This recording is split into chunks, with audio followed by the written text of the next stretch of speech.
Ah, man. I was listening to Robert Greene on the laws of human.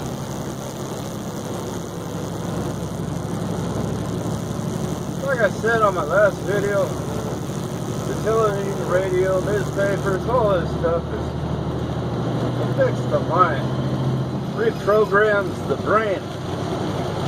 And this is okay if you control the programming. You can choose the type of program that goes into your brain. If you want the good stuff in your head, then choose some good stuff to go in your head. Hand pick all your music. Stop listening to the radio and the DJs. The corporate music they push is to obtain a response by the masses, to get people elected, to buy products, and to break up the family.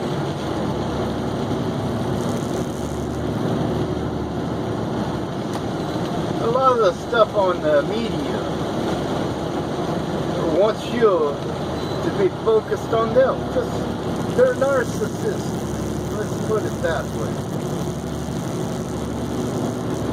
The machine itself is narcissist.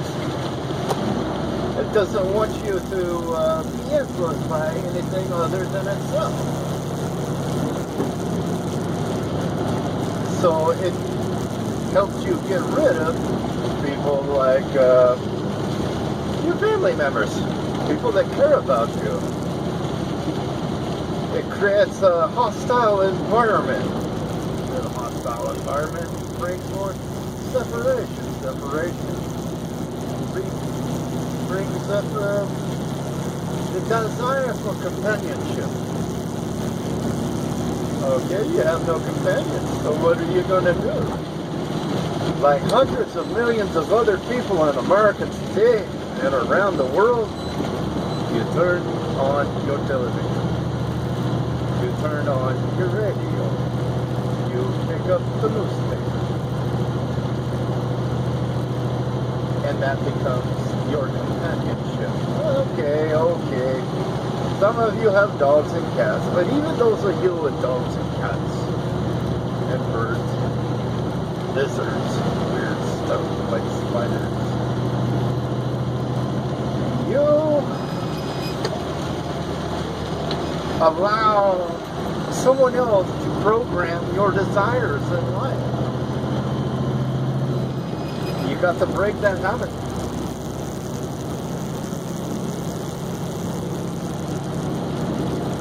Start taking walks downtown.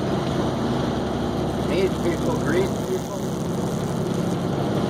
Take a class in acting.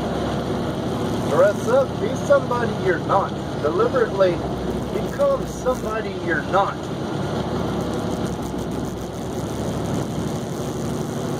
Plan the person you want to be for the day.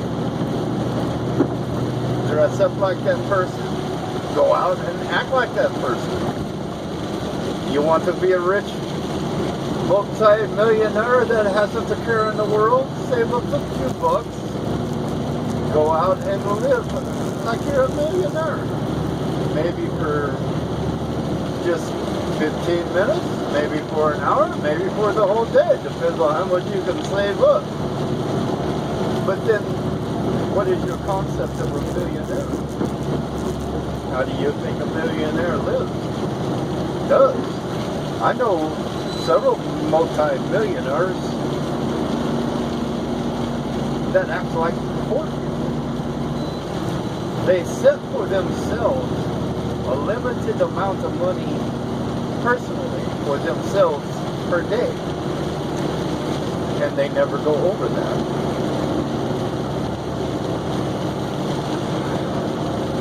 So, you have a multi-millionaire that lives on $20 a day. Woo! What? Yeah. The man goes down to the homeless shelters in the morning. He dresses up poor, goes to the homeless shelters, and eats the food, the free food of the homeless people. He acts like a homeless person. Then he goes to work, managing his millions of dollars. When he goes and gets coffee at the coffee store, he makes sure he gets free refills where he goes. He makes sure he uses their free Wi-Fi.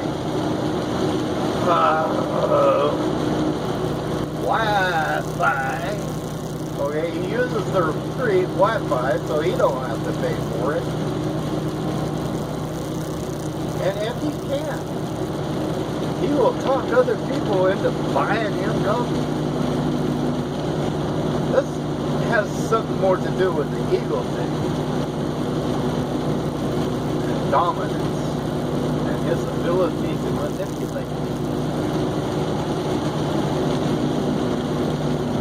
But just think, next time you're in a coffee shop and a millionaire and somebody, a homeless person, sits next to you and tries to get you to buy them a cup of coffee. They may have more money than you'll ever have. They have their bank accounts, but see, the money that goes in their bank account, they do not consider it their money. They consider it their bank account's money, or their savings account, or their investment portfolio, whatever they got their money in. They consider it somebody else's or something else's money, and it's their job to take care of it, defend it, protect it. But if you want to be a multi-millionaire, you start thinking that way. Okay, I only get so much a day. The rest pays the bills that must be paid. And anything left over goes into this account, that account, who knows what other account. And it's my job to protect it, keep anybody from getting it. And they'll do that their whole life. And they will die with holes in their knees and their jeans.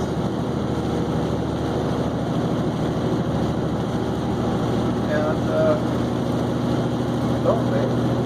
Many of them very lonely.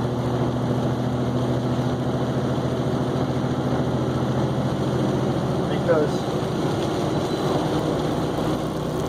they served the money and they served it well. But they lived like poor people, they died like poor people. The only difference is they became the defenders of their bank accounts.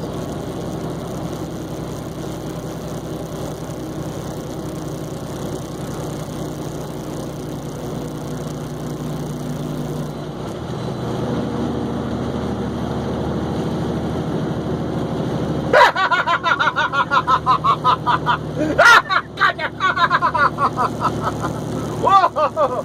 Gonna laugh at that one, don't you?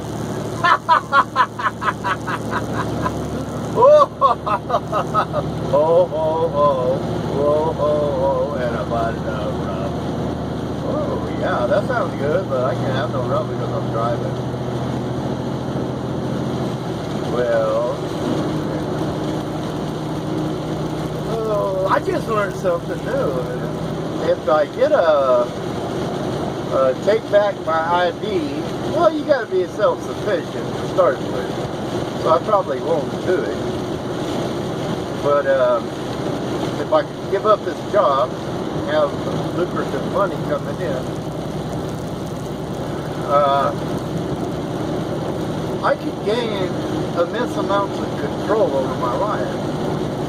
I can obtain a foreign passport. Start my own corporation in the country,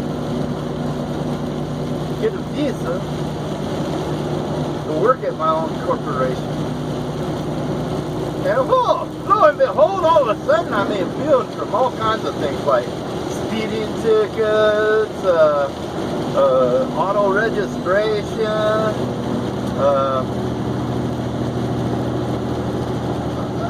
things I'm not going to discuss right now, but when you get the passport, you're considered a resident alien in the United States. You would gain all kinds of immunities. I have a sneaky suspicion many politicians live under this. Well, Barbara Boxer. Okay, a Barbara Boxer is getting on a plane. A guy who's supposed to be there serving her. He's a CHP, California Highway Patrol officer. Their duty is to actually they are like treated like state police, but their duty is to investigate accidents. Police are supposed to protect and defend the elected officials. But here's this one guy, law enforcement officer, okay. He gets a conversation with Barbara Boxer about she carries a gun. He's questioning her about it, you know, not a serious question or that, just having a good talk, passing the time, waiting for the plane. And she reveals that she carries a gun, she shows it to him. And he notices it's a marked gun. There's no serial number on it. It's that clear indication it's an unregistered weapon, firearm. He questions her if she got her carry permit. She doesn't have a carry permit. And she gets mad because he starts informing her she's supposed to have that stuff and the gun she's carrying is illegal. And so she gets him fired. But she should have been arrested then and there. Why wasn't she? I believe it was because she is not a United States citizen. She is not a state citizen. She carries, now this is all my assumption, she carries a non-resident or a resident alien passport, which makes her immune to all these charges. The only thing she could be charged with is the actual injury or damage to property of others and contractual agreement. And she is smart enough not to make any contractual agreement with anybody, so nothing can be done to her. This is why the officer could not arrest her. This is why he probably got fired, because he could not overcome his restrictive environment.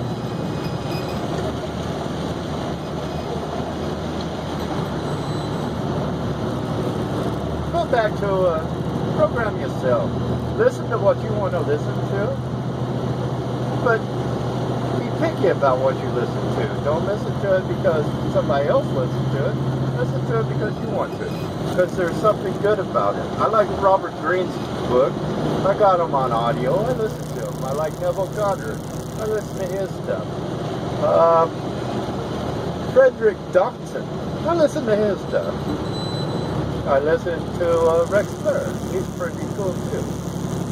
And there's people like me. I listen to Third Channel.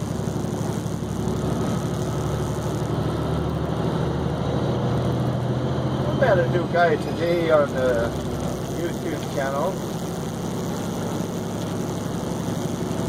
He seems pretty cool. He signed up for my channel. I signed up for his. That's the way it works.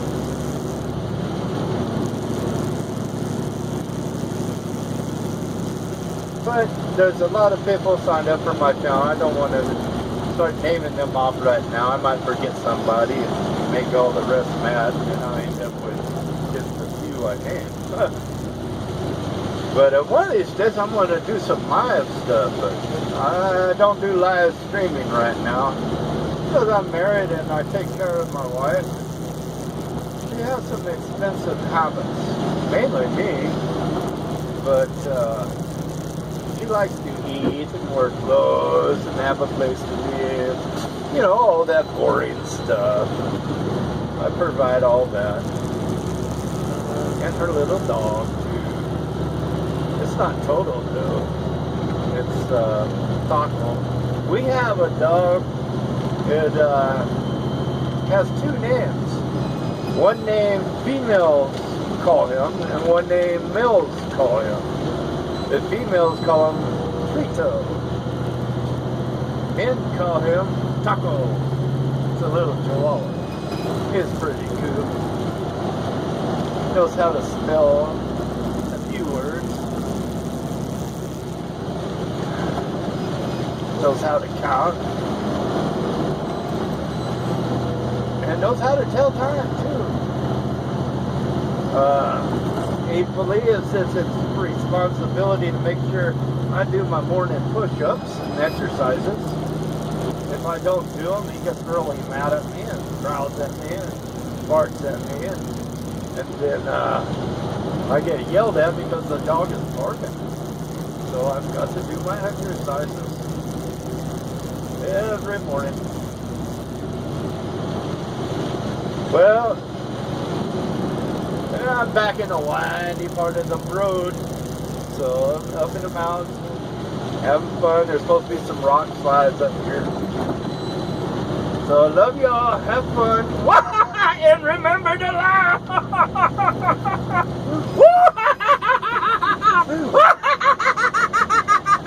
Oh, this is fun. Oh, yeah. Woo! Put my foot through the floor. Let's go. Here comes a hairpin turn. Woo! Oh, they got another car coming. Northbound through the Narrows.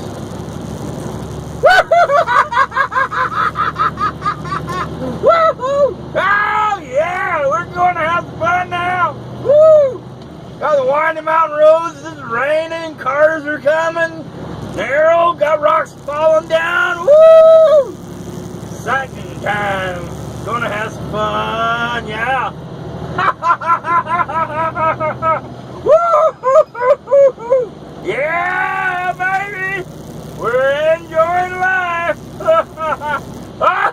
What? I drive on the freeway, on the straightaways, no traffic. I get into the narrow turns, there's all kinds of traffic. It's crazy. I love it.